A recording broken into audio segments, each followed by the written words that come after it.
እንኳን ለብርሃነ ልደቱ በሰላም አደረሳችሁ የተወደዳችሁ ተመልካቾቻችን። ከኢትዮጵያ ኦርቶዶክስ ተዋሕዶ ቤተክርስቲያን ቴሌቪዥን ልዩ ልዩ በዓሉን የሚመለከቱ መርሃ ግብሮች ወደ እናንተ እየደረሱ ይገኛሉ። ይህኛው መርሃ ግብራችን ደግሞ ትኩረቱን ያደረገው በሀገረ ቻይና የሚገኙ ኦርቶዶክሳውያን ክርስቲያናዊ ሕይወታቸው እንዴት ነው? ምን ይመስላል? አጠቃላይ የሕይወታቸውን ተሞክሮ እንዲያጋሩን ጋብዘናቸዋል። ምንም ማርበት ቁም ነገር ምን ገበይበት መርሃ ግብር እንደሚሆን ተስፋ አደርጋለሁ። መርሃ ግብሩን እየመራሁኝ እኔ ያረካል አድማሱ አብሬያችሁ ቆያለሁ። እስከ መርሃ ግብራችን ፍጻሜ ድረስ አብራችሁን ትዘልቁ ዘንድ የአክብሮት ግብዣችን ነው።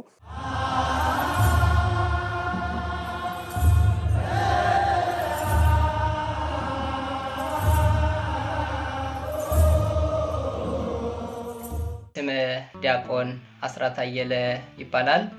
በቻይና ደብረ ምሕረት መድኃኔዓለም ቤተክርስቲያን ሰበካ ጉባኤ ሰብሳቢ በመሆን እያገለገልኩ እገኛለሁ። ሊቁ አማረ እባላለሁ። እኔ የምገኘው አሁን በቻይና ጓንጆ ከተማ ነው። አሁን ላይ እዚህ በስራ ነው የምገኘው። በቻይና ደብረ ምሕረት መድኃኔዓለም ቤተክርስቲያን የሚዲያ ንዑስ ክፍል ውስጥ ነው እያገለገልኩ የሚገኘው። ስሜ አቢሳ መዝገበ ይባላል። አሁን ያለሁት ቻይና ሄናን ፕሮቪንስ ጀንጆ የሚባል ከተማ ነው። በቤተክርስቲያናችን በደብረ ምሕረት መድኃኔዓለም ቤተክርስቲያን ሰበካ ጉባኤ በሰንበት ትምህርት ቤት አስተባባሪነት እያገለገልኩ እገኛለሁ።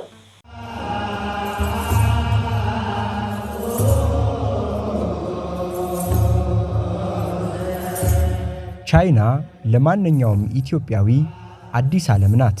ቋንቋው፣ ባህሉና ርዕዮተ ዓለሙ ለየት ያለ ቢሆንም የእነዚህ ወጣቶች ትልቁ ስንቅ ግን ከአባቶቻቸው የወረሱት ጽኑ እምነት ነው። በማለዳው የቤተ ክርስቲያን ደውል በማይሰማበት በዚያ ምድር ወጣቶቹ ግን ልባቸውን ለጸሎት ቤት፣ ሕይወታቸውን ደግሞ መሥዋዕት አድርገው አቅርበዋል።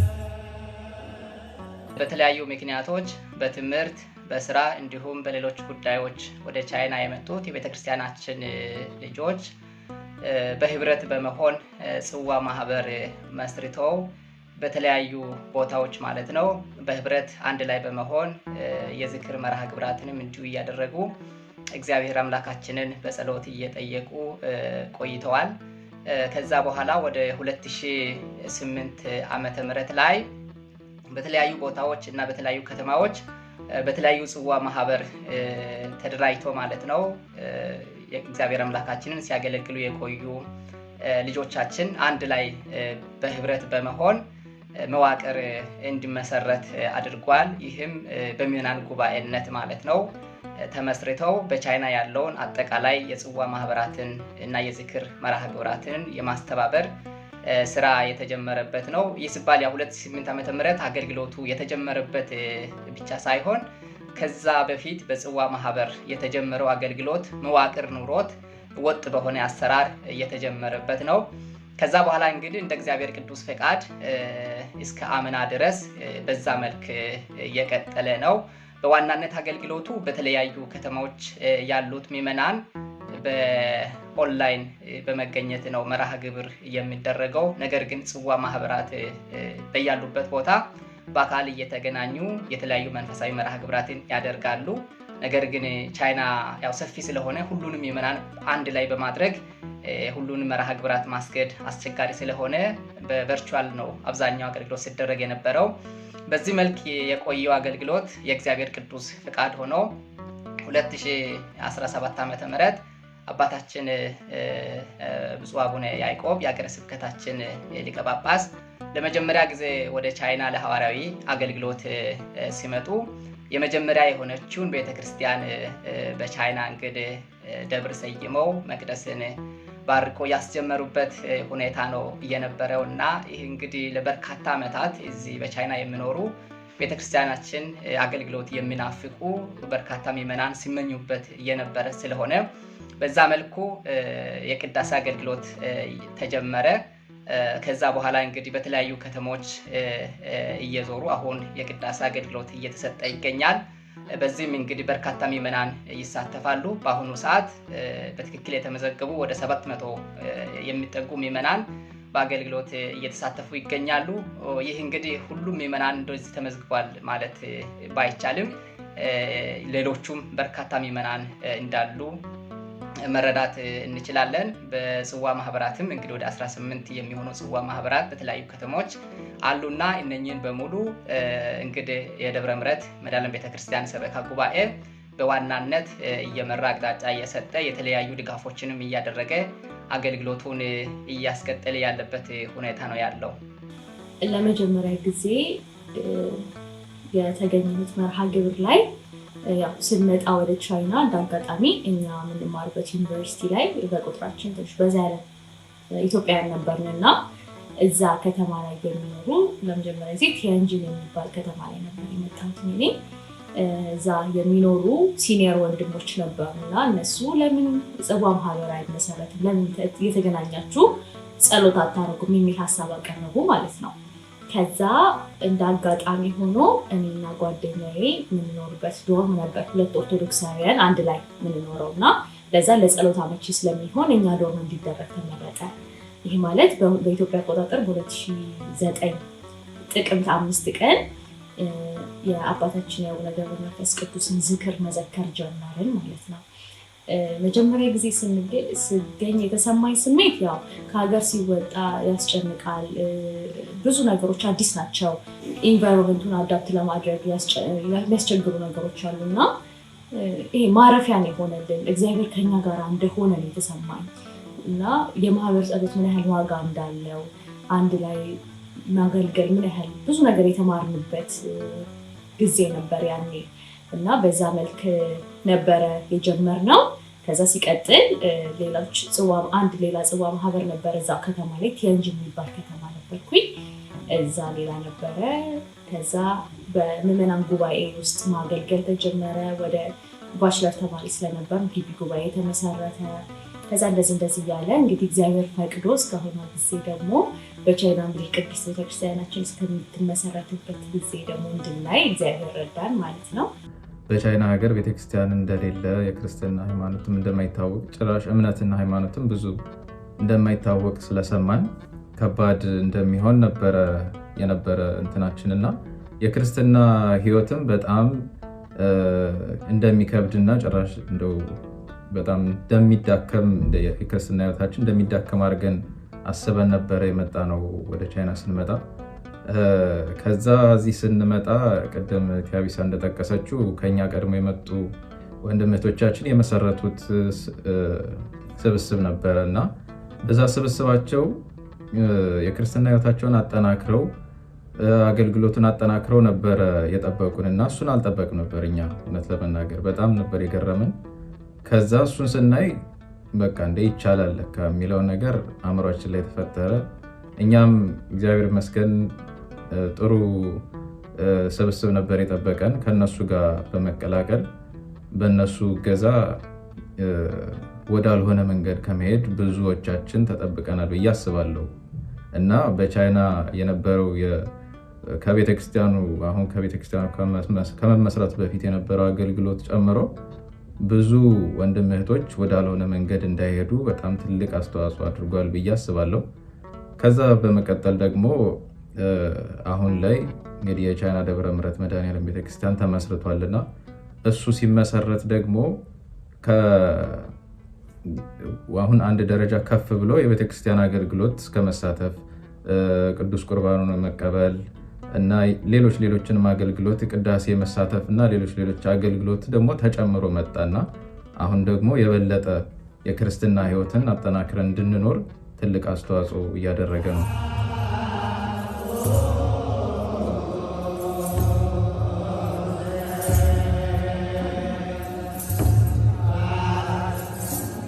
በቻይና ምድር ህይወት በሰከንድ ስሌት ትለካለች። ጊዜ ወርቅ ብቻም አይደለም። በዚህ ሩጫ በነገሰበት ማህበረሰብ ውስጥ ክርስቲያናዊ ህይወትን መምራት እጅጉን ይፈትናል። ይህም ብቻ አይደለም። ለቁሳዊ እድገት ቅድሚያ በሚሰጥበትና መንፈሳዊነት ባልተለመደበት በዚያ ምድር ለእግዚአብሔር የአምልኮ መስዋዕት ማቅረብ ለሀገሬው ሰዎች ግራ የሚያጋባ ድርጊት ነው። እዚህ አሁን ያለንበት ማህበረሰብ ከኛ ለየት ባለ የኑሮ ዘይቤ ውስጥ የሚኖሩ ናቸው እና ምናልባት አንዳንድ የምናደርጋቸውን ልምምዶችን ለነሱ አዲስ ነው የሚሆኑት፣ የነሱ ደግሞ ለኛ አዲስ ነው የሚሆነው። አሁን እኛ ስንጾም፣ ስንጸልይ፣ አንዳንድ መንፈሳዊ ነገሮችን ስናደርግ ለነሱ አዲስ ነገር ስለሚሆን እንደዚህ አይነት ነገሮችን በምንተገብርበት ጊዜ ሊጠይቁን ይችላሉ። ምንድን ነው የምታደርጉት? መነሻው ምንድን ነው? ማን አስተምሯችሁ ነው? የሚል ነገሮችን በሚያነሱበት ጊዜ እነዚህ አይነት ጥያቄዎችን ሌሎች ለመመለስ ሌሎችን ለማስረዳት ጥረት በምናደርግበት ጊዜ ወደ ቤተክርስቲያን እንቀርባለን፣ መጽሐፍቶችን እናነባለን፣ አባቶቻችንን እንጠይቃለን። እንደዚህ አይነት ሁኔታዎች ደግሞ ስንገባ መንፈሳዊ ህይወታችንን እያሳደግን መንፈሳዊ እውቀታችንን እያሳደግን የምንመጣባቸው ሁኔታዎች ይኖራሉ። ያው የኦንላይን አገልግሎት ሲባል ብዙ ሰው ችላ ስለሚለው ነው እንጂ ከተጠቀምንበት ያው እግዚአብሔር የአገልግሎትን ዋጋ ይቆጥራል። ሁሉ በኦንላይንም ሆነ በአካልም ሆነ ስለዚህ ባለው ሁኔታ ላይ ተመስርተን ማገልገል የምንችለው እና በዛ መልኩ ለማገልገል ካሰብን ጥሩ ነው ብዬ ነው ማስበው። በተለይ እኔ ከነበረኝ ኤክስፒሪየንስ በጣም ወደ አገልግሎትም የቀረብኩት መንፈሳዊ ህይወቴን የሚያሳደግኩት እዚሁ ስለሆነ ሰዓቶችን አመቻችቶ በተለይ ለሰዓት ለጊዜ አጠቃቀም ላይ በተመለከተ የታወቁ ስኬጁሎች ስላሉ በዛ መሰረት ነው አገልግሎት የምናካሂደው። ጸሎትን መርሃ ግብራት የሚኖሩት በዛ መልኩ ነው። ነገር ግን ምናልባት እንደ አብዛኛው ሰው እዚህ ያው ማታ ላይ ይሰራና ስራም ቢሆን ክላስም ቢሆን ምንም ብዙ ሰው ያመሻል ስራ ላይ እና ጠዋት ላይ የሚኖሩ አገልግሎቶች ላይ ለመሳተፍ ትንሽ ይከብዳል። እንቅልፍ ማለት ነው፣ የራስ ድካም ነው ይሄ። ስለዚህ ነገር ግን ይሄንን ሁሉ ደግሞ ተቋቁመው በደንብ ብዙ ሰው ይሳተፋል መርሃ ግብራት ላይ ካለው የስራ ሁኔታ ከትምህርት ሁኔታ ካለው ከኑሮ ሁኔታ ያለን ሁሉ አስተካክሎ ብዙ ሰው ይሳተፋል። በቻይና የሚኖሩ የቻይናውያንና ሌሎች የሌላ ሀገር ዜጎችን ጨምሮ በእኛ እምነት ላይ በእኛ ቤተክርስቲያን ላይ ያላቸው ግንዛቤ ትንሽ ይለያያል፣ ከሰው ሰው ይለያያል። ግን እንደ አጠቃላይ እንደ ቻይኖች ካየነው አብዛኞቹ ቻይኖች ስለ ክርስትና ራሱ ብዙም እውቀቱ የላቸውም። ክርስትና ምንድን ነው የሚለውን ነገር ብዙም አያውቁትም። አሁን ለምሳሌ በዙሪያችን ያሉ ጓደኞቻችን፣ የስራ ባልደረቦቻችን፣ ያው ወጣቶቹ ማለት ነው ስንጠይቅ አልፎ አልፎ እናት አባቶቻቸው ክርስትና እምነት ተከታይ እንደነበሩ የሚነግሩን አሉ። ግን እነሱም ከዚህ በፊት በቻይና ላይ ይኖሩ የነበሩ የውጭ ዜጎች ከአውሮፓ የመጡ እነሱ የገነባቸው የካቶሊክ ቤተክርስቲያን እንደዚህ አይነት ነገሮች ነበሩና በዛ ስር የነበሩ ሰዎች ነበሩና የነሱ ልጆች ግን አሁን ላይ ያንን እምነት ይዘውም አይደለም የመጡት እና ወደኛ እምነት ሲመጣ ደግሞ በተለይ ጭራሽ እውቀቱ የላቸውም።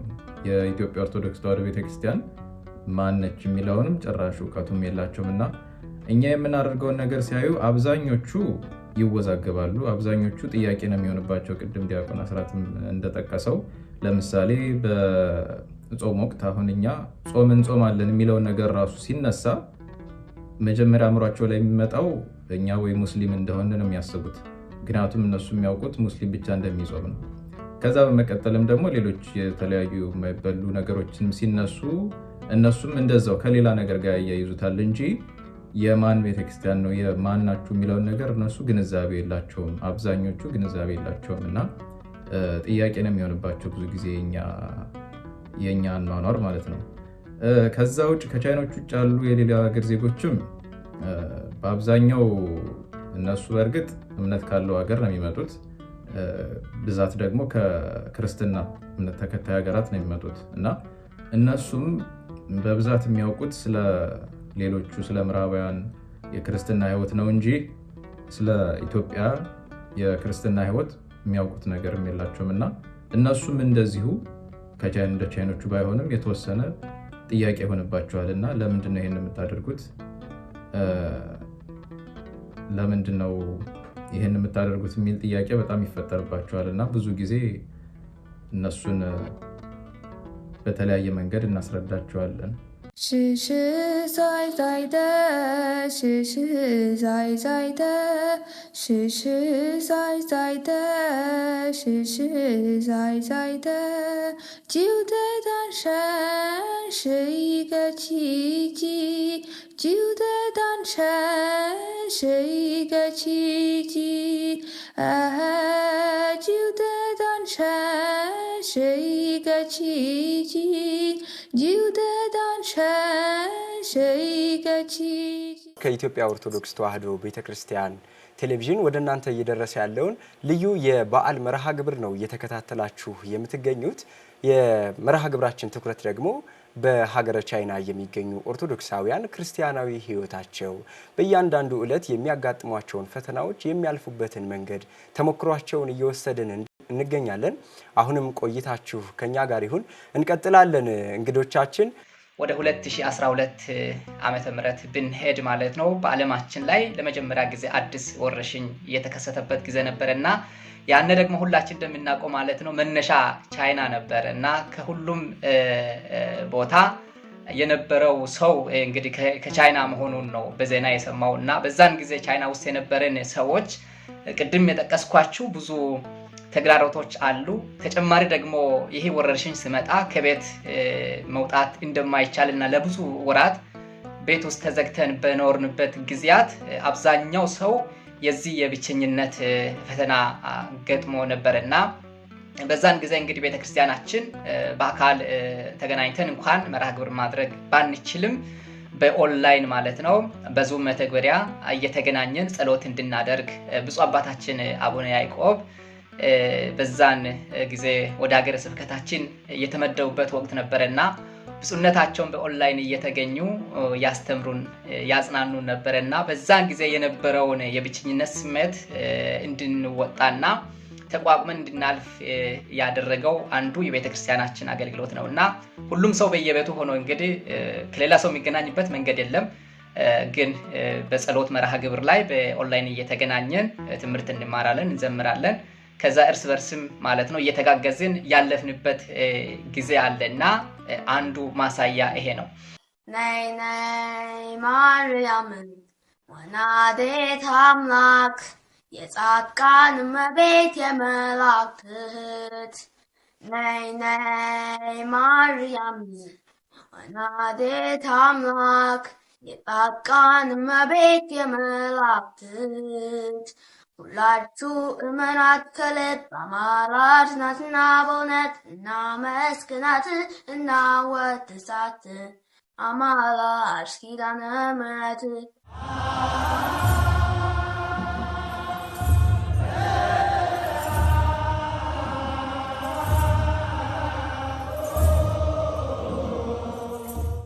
የቅድስት ቤተክርስቲያናችን አገልግሎት እንግዲህ ከኢትዮጵያ ተሻግሮ በባህር ማዶ በውጭ ሀገራት አይደለም ለኢትዮጵያውያን ለውጭ ሀገር ዜጎች ምናልባትም ደግሞ ለሃይማኖት ሩቅ ናቸው ለሚባሉ የማህበረሰብ ክፍሎች ሳይቀር ያይን ማረፊያ የሆነ አገልግሎት ነው ቅድስት ቤተክርስቲያናችን እየሰጠች የምትገኘው።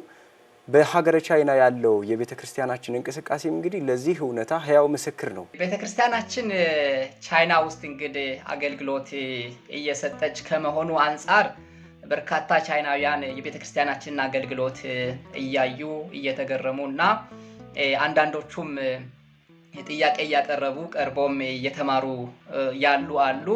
አሁን በኒውስ ክርስቲያንነት ማለት ነው ቤተክርስቲያናችንን ትምህርት እየተማሩ ያሉ ቻይናውያን አሉ። ሌሎችም ማለት ነው አንዳንዶቹ እየተጠመቁም አሉ።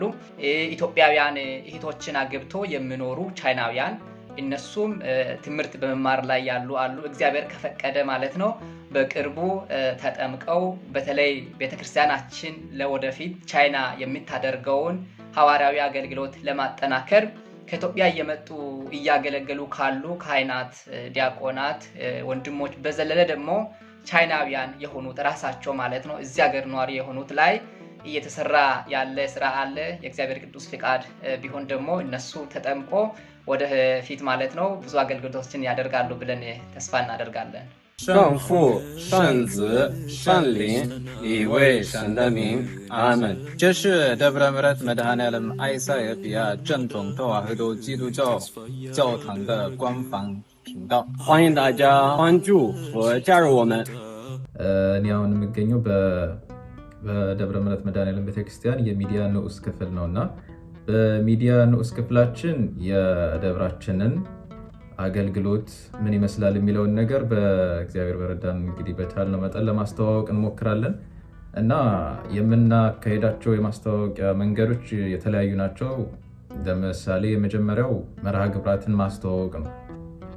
መርሃ ግብራት ይካሄዳሉ በብዛት የጸሎት፣ የዝክር፣ ከዛ ደግሞ አለፍ ሲል የበዓላትም የቅዳሴም መርሃ ግብራት ይካሄዳሉ። ሌሎችም ብዙ አይነት የትምህርት መርሃ ግብራት ብዙ አሉ እና እነሱ መርሃ ግብራት በተለያየ መልኩ እዚህ ቻይና ለሚገኘው ምዕመን ማስታወቂያ ይደረጋል። ሰው በሰዓቱ ተገኝቶ ከበረከቱ እንዲሳተፍ እውቀት እንዲጨብጥ ለማድረግ ሳቢ በሆነ መልኩ ሰውን ለመሳብ ይሞከራል ማለት ነው በማስታወቂያዎች። ከዛ በመቀጠል ደግሞ የተካሄዱ መርሃ ግብራትን መልሶ ማድረስ ነው። የተካሄዱ መርሃ ግብራትን በተለያዩ መንገዶች በፎቶ በቪዲዮ ይያዛሉ። እነሱን አቀነባብሮ ለምዕመኑ ከዛ በተጨማሪ ደግሞ ከቻይና ውጭ ላለው ምዕመን ተደራሽ ለማድረግ ይሞከራል። ከዚህ መካከል አሁን አንዱ በቅርቡ የጀመርነው የቲክቶክ አገልግሎት ነው እና በቲክቶክ ላይ የቻይና አገልግሎት ምን ይመስላል የሚለውን ለማስተዋወቅ እየሞከርን ነው። በዛ አገልግሎት እንግዲህ አሁን በተለይ ኢትዮጵያና ከቻይና ውጭ የሚገኘው ኦርቶዶክሳዊ ማህበረሰብ ቻይና ላይ የብርም ክርስትና አለ፣ ቤተክርስቲያን አለ የሚለውን አገልግሎት እንዲያውቅ በጣም እየረዳ ነው እና በዛ አገልግሎት አንዳንድ እዚሁ ቻይና ራሱ እየኖሩ አገልግሎት እንዳለ የማያውቁ ብዙ ሰዎች ያንን አገልግሎት በማየታቸው ምክንያት የት ነው ያለው ብለው እየጠየቁ ይመጣሉ። ከዛ በተጨማሪ ደግሞ አንዳንድ እንደውም እያስገረምን ያሉ ነገሮች ያንን ያዩ የውጭ ዜጎች ራሱ አስተምሩን እያሉ ይመጣሉ። በዛ መስመር ማለት ነው፣ እንደዚህ በሚያዩት ነገር እና ያለውን አገልግሎት በማስተዋወቅ ዘርፍ በዚህ መልኩ እንትን እየተባለ ነው፣ እየተሰራበት ይገኛል። እግዚአብሔር ይፈቅድ ደግሞ እንደዚህ ከወደፊት ደግሞ ሰፋ አድርገን በዩቲዩብም አሁን ላይም የዩቲዩብ አገልግሎቶች አሉ። አክቹዋሊ በዩቲዩብ ላይ የተለያዩ የመርሃ ግብራት ቪዲዮዎች ይለቀቃሉ፣ ትምህርቶች፣ ሌሎችም ነገሮች እዛ ዩቲዩባችን ላይ ይቀመጣሉ እና እነሱንም ሰው እያየ ቻይና ላይ ያለውን አገልግሎት እያወቀ ይገኛል ማለት ነው። ከዛ በተጨማሪ አንዱ ሌላው ቅድምም ዲያቆን አስራት አንስቶት ነበረ፣ የሐዋርያ አገልግሎት ይሰጣል። በሐዋርያ አገልግሎት ክፍላችን የተለያዩ ከተለያየ እምነት ወይም እምነትም የሌላቸው ቻይኖች ወደ ክርስትና ወደኛ ቤተክርስቲያን እንዲገቡ ትምህርት ይሰጣል እና እሱን አገልግሎት ደግሞ ምን ይመስላል የሚለውንም ለማሳየት እንሞክራለን። የምናሳይበት መንገዶች መካከል አንዱ እንግሊዝኛ ለማይችሉ ቻይናውያን ወንድም እህቶቻችን በቻይንኛ ለማስተማር እንሞክራለን እና ወደ ቻይንኛ የተተረጎሙ ነገር ምን ይመስላል የሚለውን ወደ ቻይንኛ የተተረጎሙ መዝሙሮችን፣ የተተረጎሙ ቃላትን እነሱን በተወሰነ መልኩ ለማሳየት እንሞክራለን። ከዛ በተጨማሪ ደግሞ እንዲሁ ወደኛ ቤተክርስቲያን የገቡ ቻይኖች ደግሞ ከአገልግሎት ሲሳተፉ ምን ይመስላል የእነሱ አገልግሎት፣ በእኛ ቤተክርስቲያን አገልግሎታቸው ምን ይመስላል፣ ተሳትፏቸው ምን ይመስላል የሚለውን ደግሞ ከራሳቸው አንደበት የሚሉትን ነገር የሚያሳዩንን ነገር ለምዕመናን ከቻይና ውጭ ላለው ከቻይና ውስጥ ላለው ምዕመን ለማድረስ እንሞክራለን ማለት ነው። በዚህ መልኩ እንግዲህ እግዚአብሔር በፈቀደ እየሞከርን እንገኛለን።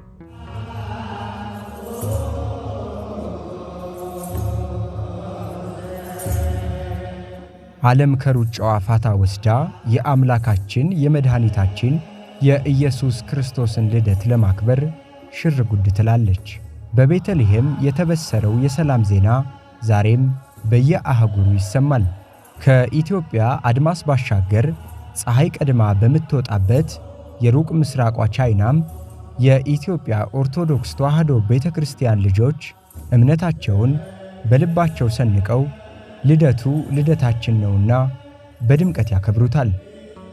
በቻይና በዓል ስናከብር በፊት በተለይ ቤተክርስቲያን ከመመስረቱ በፊት ባለንበት ቦታ ተሰባስበን እርስ በርስ ነው ቤተሰብ የምንሆነው። እንግዲህ ቤተሰብ ጋር ሄዶ ማክበር በጣም ይናፍቀናል በእርግጥ። ነገር ግን እዚህ ባለንበት ሁኔታ ምን ማድረግ እንችላለን የሚለውን ስናስብ እዚህ ካሉት ወንድሞቻችን ጋር ተሰባስበን እነሱ ጋር አንድ ቤተሰብ ሆነን በጋራ መርሃ ግብራትን እያካሄድን እናሳልፍ ነበረ። ለምሳሌ እኔ አሁን በጣም የማረሰው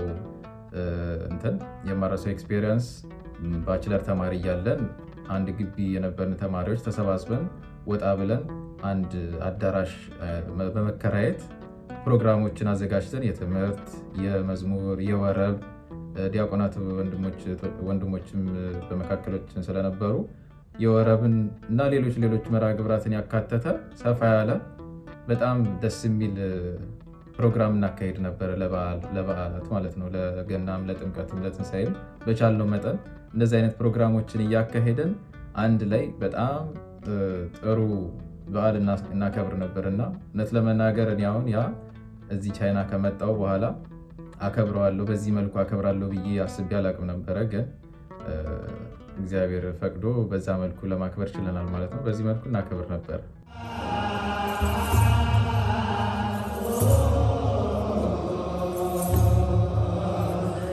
የገና በዓል በኢትዮጵያ የቤተሰብ ፍቅር የሚታደስበት፣ የማዕዱ በረከት የሚትረፈረፍበት ልዩ ጊዜ ነው። ይህንን በናፍቆት በሰው ሀገር ሆኖ ማሰብ እጅጉን ይከብዳል። በቻይና ላሉ ኦርቶዶክሳውያን ግን በዓሉ አልከበዳቸውም። እንደምን ሆነ ቢሉ ቅድስት ቤተ ክርስቲያናችን እናትና ሀገር ሆናቸዋለችና የአባቶቻቸውን ዜማ ሲያዜሙ ኢትዮጵያ ውስጥ ያሉ ይመስላቸዋል። በመካከላቸው ፍቅር አለ፣ በመካከላቸው በረከት አለ። ከሁሉም በላይ በመካከላቸው የልደቱ ባለቤት አምላካችን መድኃኒታችን ኢየሱስ ክርስቶስ አለ። ያው በዝማሬ፣ በትምህርት፣ በአገልግሎት ነው እዚህ እያከበረ የነበረው። ምናልባት ለእኔ የሚለየው ኢትዮጵያ ድሮ እኔ እንደዛ አላከብርም ነበረ። ያው ድግሱ ላይ ነበር ሞር ፎከስ ማድረግ የነበረው እና እዚህ ከመጣሁ በኋላ ግን ደካ በዓል እንዲህ ነው መከበር ያለበት የሚለውን ነገር ነው የተማርኩት እና ኢትዮጵያ በመሆንም ጊዜ እዚህም በመሆንም ጊዜ ከዛ በኋላ ግን ቤተክርስቲያን በመገኘት ኢትዮጵያ ከሆንኩኝ እዚህም መርሃ ግብራት ላይ በመገኘት ለአብዛኞቻችን ደግሞ ምስጢራትንም ከመሳተፍ አኳያ በዓላትን በዛ መልክ እንድናሳልፍ ሆኗል ማለት ነው እና ምናልባት እንደ እኛ ባችለር ላይ እየተማር በነበርበት ጊዜ ዶሮ ማይበሉ ወንድሞች ነበሩ እና በዓልን ልንሰራ ስንል እኛ አላወቅንም ነበረ። አንድ ወንድምና አንድ እህትን አሳ ባርከው እንዲያርዱ ገበያ ላክን ማለት ነው። ከዛ አሳ ያው ከታንክ ውስጥ ያወጡና በመዶሻ ብለው እዛው ጋር ነው ገለው የሚሰጡት ሲሸጥ። ከዛ ደወሉልንና አባታችን ወይ ሳንጨርስ አሳው ሞተና እንዴት እናድርገው አሉን ማለት ነው። ከዛ በጣም ደነገጥን እኛ። ያው የኛ ሀሳብ አናውቅም እኛና በአሳው ወይን ያልተባረከን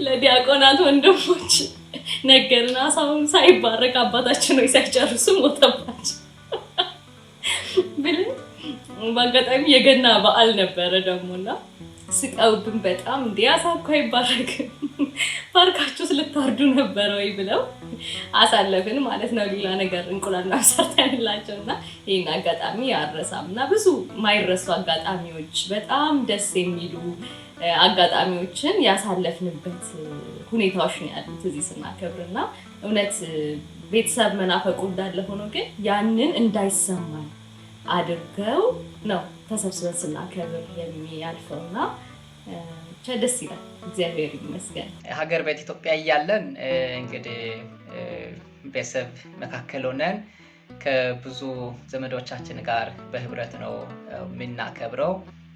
በተለይ ቅዳሴ ማስቀደስና ከዛ በኋላ እንግዲህ በህብረት ከቤተሰቦቻችን ጋር የምናከብርበት ሁኔታዎች ነው የነበሩት። ደግሞ ወደዚህ ቻይና ከመጣን በኋላ ቅድም ለመጥቀስ እንደተሞከረው የቤተክርስቲያናችን አገልግሎት የቅዳሴ አገልግሎት እየተጀመረው በቅርቡ ስለሆነ ከዛ በፊት የቅዳሴ አገልግሎት በማድረግ ይህንን በዓል የማክበር እድሉ አልነበረንም። ስለዚህ ያለን አማራጭ በቨርቹዋል ነው አገልግሎቱ ሲደረግ የነበረው እና ደግሞ ሌላኛው ሁላችን እንደምናውቀው የገና በዓል ሁል ጊዜ በሰንበት የሚውል በዓል አይደለም። በቤተክርስቲያናችን ቀመር መሰረት አንዳንድ በስራ ቀን የሚውልበት ዘመን አለ፣ አንዳንድ ደግሞ በሰንበት ይውላልና በተለይ ስራ ቀን የሚውልበት ጊዜ ተማሪዎችም ወደ ትምህርታቸው ነው የሚሄዱት፣ ሰራተኞችም ወደ ስራቸው ነው የሚሄዱትና በቀን እንደዚህ በአካል ተገናኝቶ የማክበር እድሉ ዝቅተኛ ነው። ያለን አማራጭ ምንድነው? ማታ ወደ 3 ሰዓት አካባቢ ሁሉም ባለበት ሆነው በኦንላይን ተሰብስበን መንፈሳዊ መርሃ ግብራትን በዓሉን በቃ የሚሸቱ መዝሙርን ሌሎች ነገሮችንም እንደዚሁ ማለት ነው ሁሉ መርሃ ግብር ተከናውነው የቤታችን እንግዲህ ሁላችንም በየቤታችን ቤቱ ያፈራውን የምንቀምስበትና የምናስከድበት ሁኔታዎች ነበሩ። ከዛ ደግሞ በዘለለ በተለይ ጽዋ ማህበራት ላይ ማለትም በአቅራቢያ ያሉት ምዕመናን አንድ ላይ በህብረት በመሆን ቅድም ወንድማችን ሊቁ እንዳነሳው በአካል ተገናኝተው የሚያከብሩበት ሁኔታዎች አሉ። አንዳንድ ማለት ነው በዓሉ ካለፈ በኋላ ለበዓሉ ወደሚቀርበው እሁድ ወይም ወደ ሰንበት ጠጋ ተደርጎ ማለት ነው ያው ለመሰብሰብ እንድመች፣ ምክንያቱም በስራ ቀን በዓል በሚውልበት ጊዜ መገናኘት አስቸጋሪ ስለሚሆን ወደ ሰንበቱ ጠጋ ተደርጎ ምዕመናን በጋራ ተሰብስበው የሚያከብሩበት ሁኔታዎች አሉና እንግዲህ እስካሁን በዚህ መልኩ ነው ስናስኬድ የነበረው። አሁን የእግዚአብሔር ቅዱስ ፍቃድ ሆኖ በብፁዕ አባታችን መልካም ፍቃድና አመራር ሰጭነት አሁን ቤተ መቅደስ ተባርኮልን አገልግሎት ስለተጀመረ እንግዲህ ለወደፊቱ ማለት ነው የጌታችንን ልደት በቅዳሴና እንግዲህ ሀገር ቤት በለመድነው መልክ የምናከብረው ይሆናል ማለት ነው። ያው በቻይና የሚካሄደውን አገልግሎት ቅድም እንደጠቀስኩት በተለያዩ ሚዲያዎቻችንን ማስተላለፍ እንሞክራለንና ኢትዮጵያ ያላችሁ ሁላችሁም የክርስትና እምነት ተከታዮች በሙሉ ይህንን አገልግሎት ለእናንተም እያያችሁ ለሌሎችም እንድታጋሩልን በዚህ አጋጣሚ ለማሳሰብ ወዳለው ኢኦቲሲሲ ሚዲያ ነው የሚባለው ሚዲያችን በዩቲዩብም በቲክቶክም በኢንስታግራም በተለያዩ ፕላትፎርሞች አሉና ለእናንተም እንድታዩ ጋብዛችኋለሁ። እግዚአብሔር ይስጥልኝ።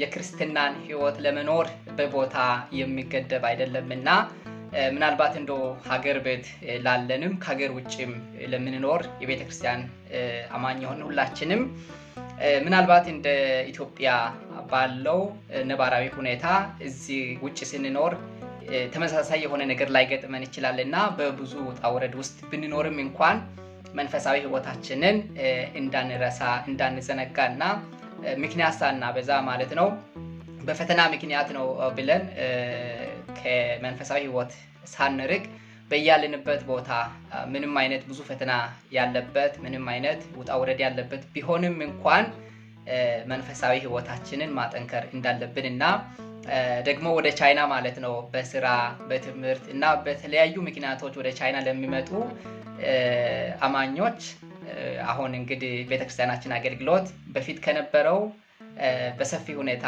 እየተካሄደ ስለሆነ መጥቶ የቤተክርስቲያን አገልግሎት እንዲሳተፉና እንደው በተለያየ ምክንያት እያመካኙ ከመንፈሳዊ ሕይወት እንዳይርቁ ለማለት ነው።